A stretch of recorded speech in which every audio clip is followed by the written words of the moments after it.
Ladies and gentlemen, boys and girls, looters, shooters, and archduke shooters, welcome along to the Joe Spivey YouTube channel, where we discuss books and little else. Apologies that I didn't do a video yesterday, folks. I usually plan to do videos on Sunday, and I quite like raising myself from my pit of a Sunday morning and issuing you with some comments, but just wasn't feeling it maybe yesterday. It was very, very dull once more, and so it would have been visually difficult, and nothing else went to plan, and I was frankly bombarded with popular sports. I took sport to the face all weekend, and so how on earth can you expect me to either read or produce YouTube content when there is such great competitive action on the television? How the hell can you expect me to do so?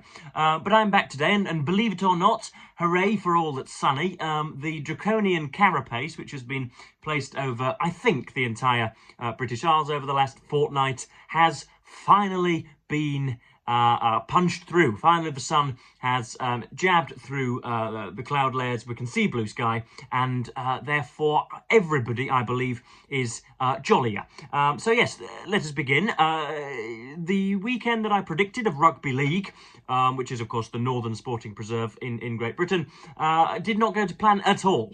The only consolation we can draw from this weekend is that the bookmakers and all of the conspirators in that very, very strange industry will have lost an awful lot of money over the weekend, because nearly every result of the opening round of the rugby league weekend went to the underdogs, pretty much, or at least the game played out in a contrary fashion to how we would imagine it. So Hull did not, in fact, run through the Castleford Tigers with the ease that I predicted. I thought it would be a complete massacre, and anything short of the massacre was a disappointment. Turns out Castleford are here to play this year, and so it was only our talisman and last year's Man of Steel, Mikey Lewis, who plopped the final drop goal through to give us a sort of Pyrrhic victory almost. We were not satisfied with our own performance. There was nervousness around the ground, even though there was 11 or 12,000 people in the gantries. And so that wasn't good. The noisy neighbours of Hull FC, who have been syphilitically awful for 2 or 3 years, much to our enjoyment, are here to play also. Apparently they went to Perpignan in the south of France to the Catalan Dragons and taught the French how to muster courage and how to play rugby, and they won 24-4. So maybe Hull FC are better than us, who knows. What else? The Leeds Rhinos, long-standing victors in grand finals. They have dynastic preeminence in rugby league. They were beaten by the team who have just come up from the lower leagues in the Championship, Wakefield Trinity. St Helens played Salford, and because Salford have gone into liquidation, or at least have financial difficulties with rugby league's governing body, they were not allowed to field an appropriate team, and all of the professional players that they have bought and trained over the winter were sadly sidelined, and so St Helens won 82-0. That was on the BBC, and so was a poor advertisement for rugby league to the broader national community. And then Waddington and Huddersfield was a closer game than we all thought as well. So it seems that Super League is going to be an awful lot closer, and Arsenal kept up the pace on Liverpool in the Premier League. But yeah, if you want to know about the sporting weekend in more detail, then I'll probably be writing a Substack post on it in a few hours' time. In other news, before we get on to today's book, of course there always has to be space for a verbal peregrination of mine. I went with my mother, of all people, to the theatre on Saturday. I know. How could I conform better with the archetype that I present here on YouTube than going to the theatre with Mummy, capital M? So yeah, that was jolly good, and we went to a sort of Fawlty Towers-esque restaurant just beforehand, which lies opposite the theatre, for chicken and mushroom stroganoff. And then we went down and we went to watch Inspector Calls. Now, I have found that script to be, and believe it still to be, found it even when I was a sort of a doughty little snipe at secondary school. I found Inspector Calls by J.B. Priestley to be a bit, well, obviously dogmatic, almost sort of splenetically, I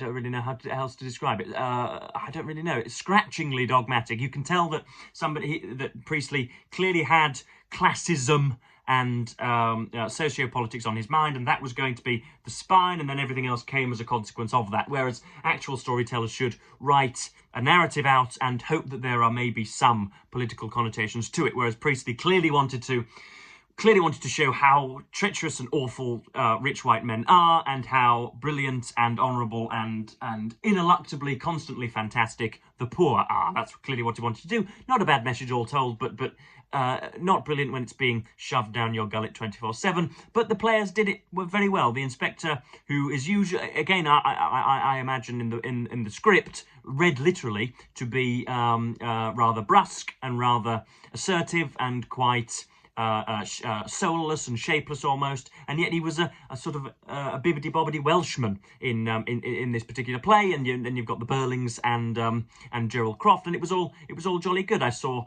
one of Grand Viceroy Spivey's old neighbours gave little Rich a nod, and yeah, before long that was a culturally enriching evening. The theatre goer is a strange animal, is it not? So yeah, I was able to enjoy my Saturday, and so that's why I haven't been doing an awful lot of reading or an awful lot of recording, but I am halfway through Christopher Clark's The Sleepwalkers, How Europe Went to War in 1914, and so I might as well give you my 2p worth on this here tome.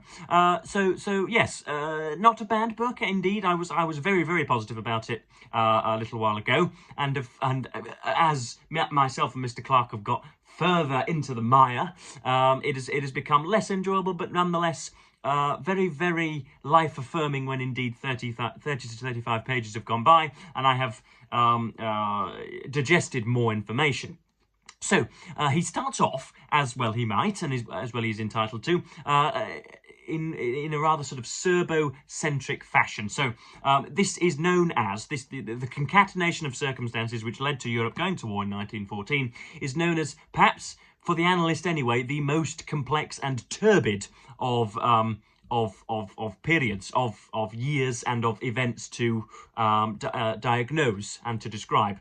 And that is absolutely true, because you have 19th century politics bearing down, and as I say, Clark starts in Serbia and starts with a regicide of the house, I believe, of Obrenović, and then the Karađorđevićes or some other similarly surnamed individuals take over the crown, and you have what's called pan-Serbian nationalism, and a great many people, usually adrenalised young men, who would like for Serbia's old territory to be broadened out in what I believe is called irredentism, very similar to what Mr. Putin is pursuing in the North Slavic territories now, whereby all lands which have previously belonged to you should be brought back under your jurisdiction. Thank goodness Great Britain doesn't feel that way, otherwise we'd be entitled to half the sodding globe.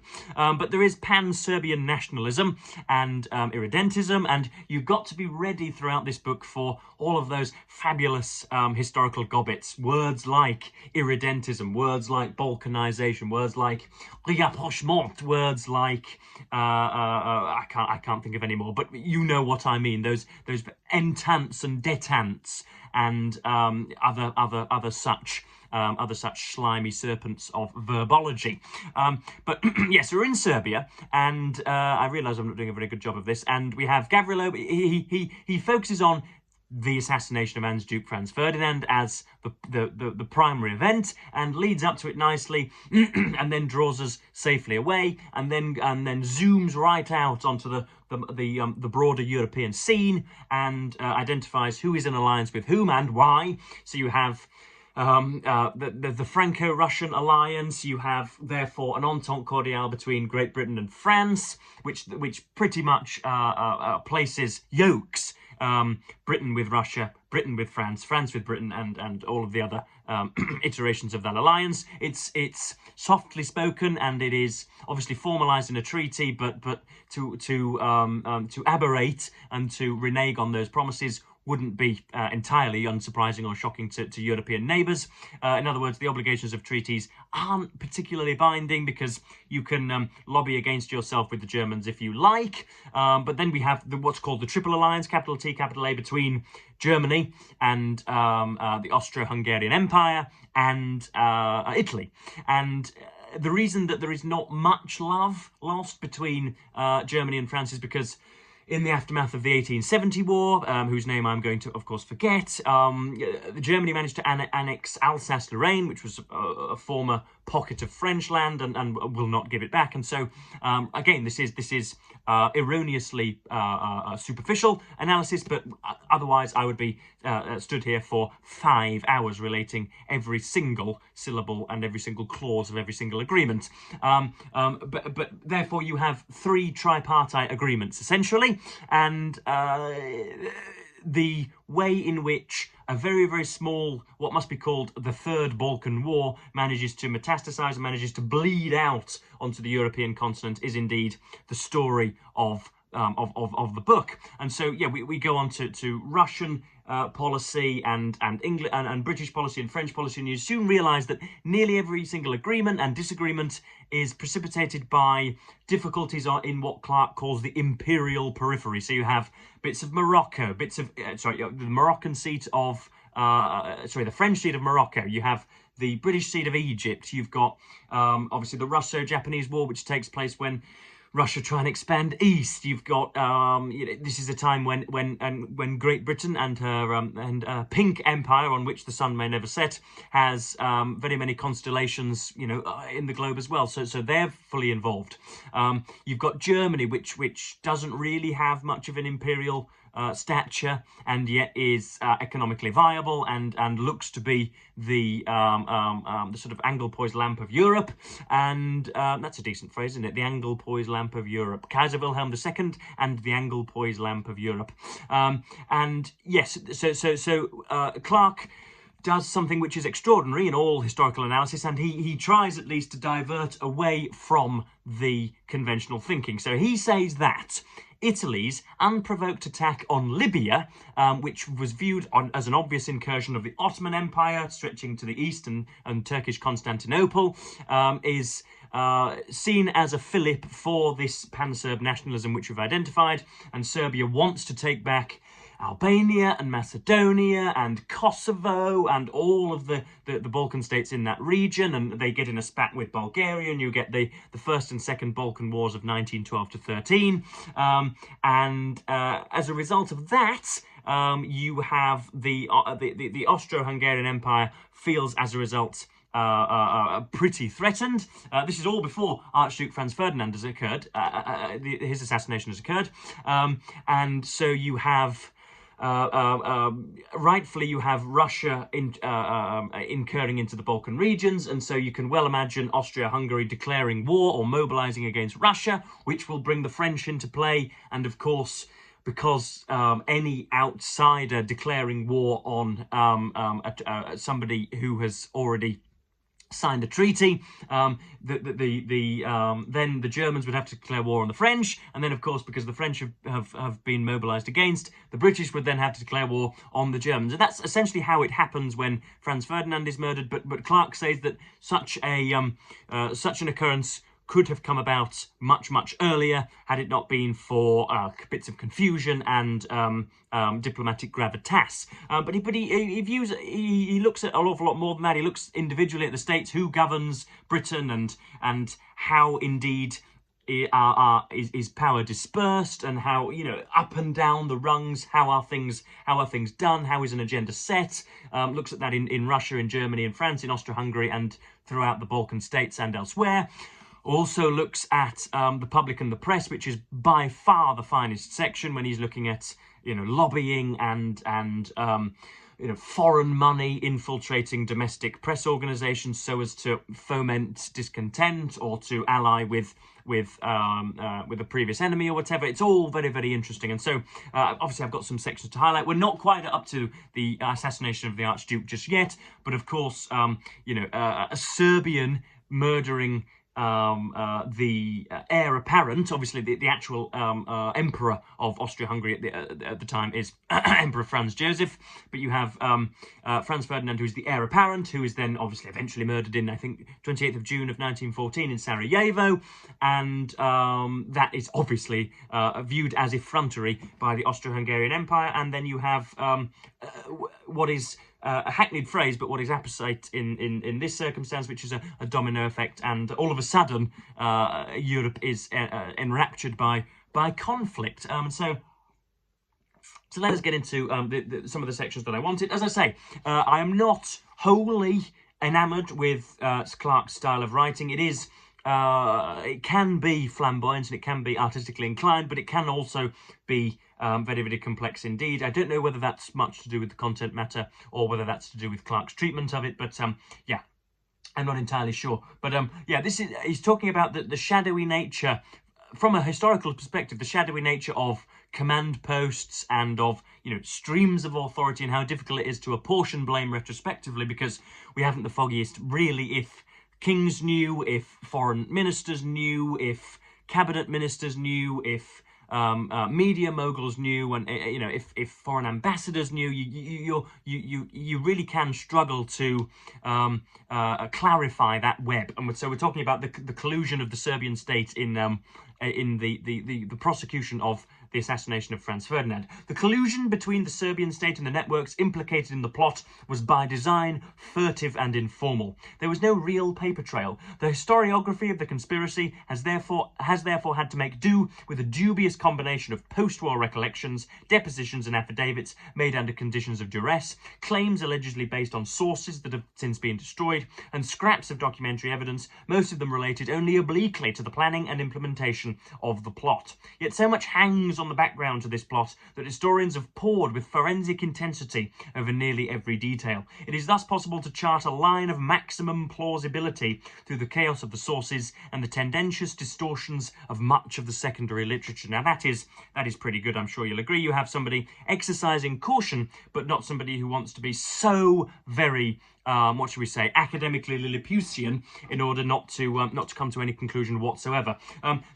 Worth mentioning that this is rather an imagistic and pictorial affair. We've got lots and lots of depictions of characters, so if I can just, I'll go along and find, there is Piotr Stolypin. He is a Russian foreign minister, I do believe, and you've got, all sorts of nice little pictures to illuminate the world for you. And if we can just get back to the point that I wanted to get at, you have the splitting up of Manchuria and China. You've got obviously stereotypical depictions of the Japanese and the Chinese there, but you've got Marie Antoinette and the French Regency Society. You've got Nicholas II. You've got Kaiser Wilhelm, and then you've got the long-suffering Queen Victoria, the exalted person herself, and then you've got the splitting up. So this was, when was this? This was the Scramble for China by Henry Mayer in Le Petit Journal of 1898. But here we're talking about, I've put in the margin, Clarke the rigid realist, doing away with notions of one leader's individual sovereignty. So the idea that you can clearly see what one sovereign wants and how he executes that will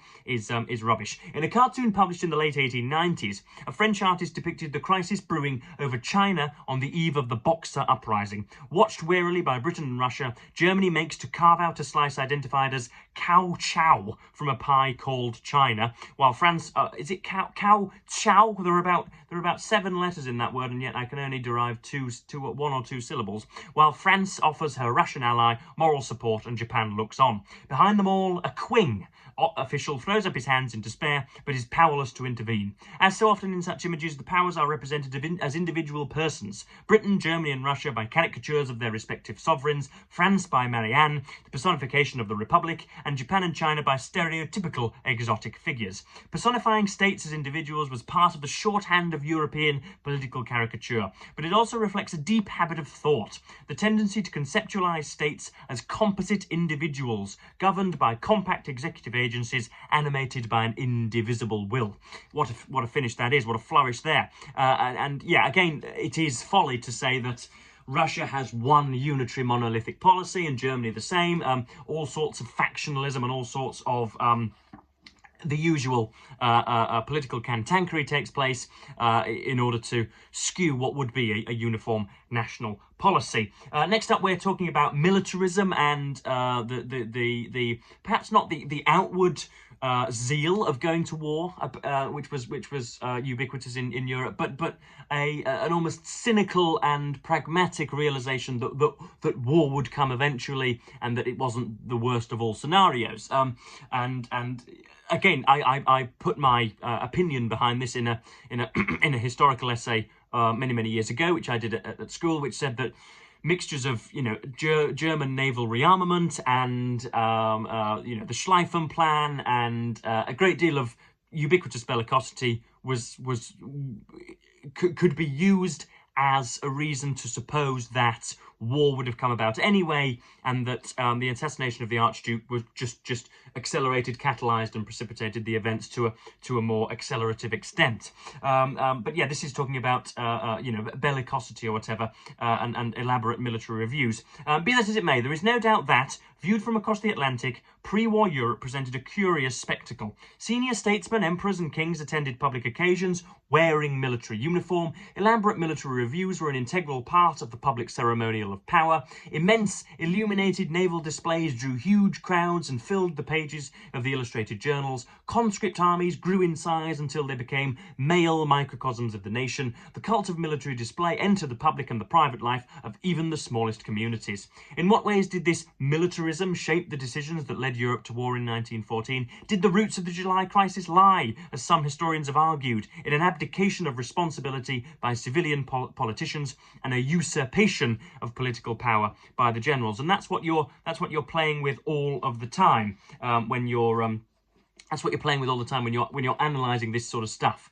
And then the final section runs on a similar line. I've written in the margin that this is utterly absorbing, but there is something deeper than opinion, something we could call mentality, a fabric of unspoken assumptions, as James Joel called it, that shaped the attitudes and behaviour of statesmen, legislators, and publicists alike. In this domain, we can perhaps discern a deepening readiness for war across Europe, particularly within the educated elites. This did not take the form of bloodthirsty calls for violence against another state, but rather of a defensive patriotism that encompassed the possibility of war without necessarily welcoming it, a viewpoint underpinned by the conviction that conflict was a natural feature of international politics. The idea of a prolonged peace is an idle dream, wrote Viscount Esther, a promoter of the Anglo-French Entente and a close friend and advisor of Edward VII in 1910. 2 years later, he told an audience of Cambridge undergraduates not to underestimate the poetic and romantic aspects of the clash of arms, warning that to do so would be to display enfeebled spirit and an impoverished imagination.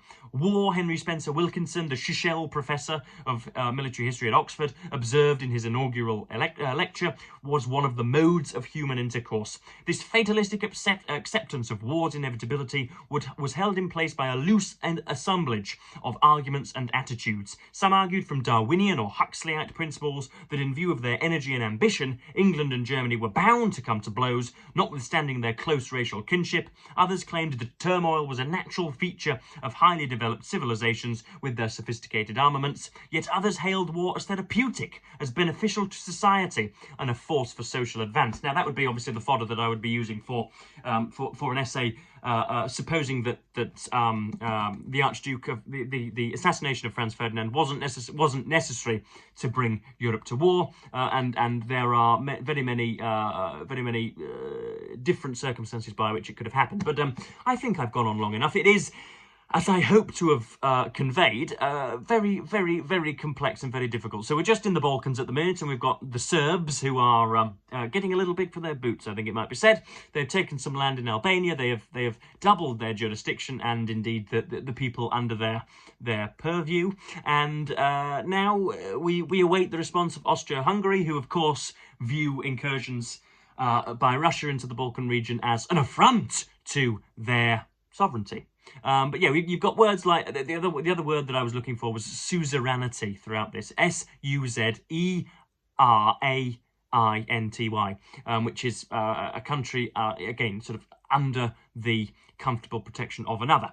But yeah, all sorts going on in this book, and you can well imagine it's very, very difficult to keep tabs, even though I'm writing notes 10 to the dozen, because I would quite like to write about it on my Substack. But yeah, of course I have I have put my foot in my mouth probably half a dozen times throughout this video, and have misrecorded, have unwittingly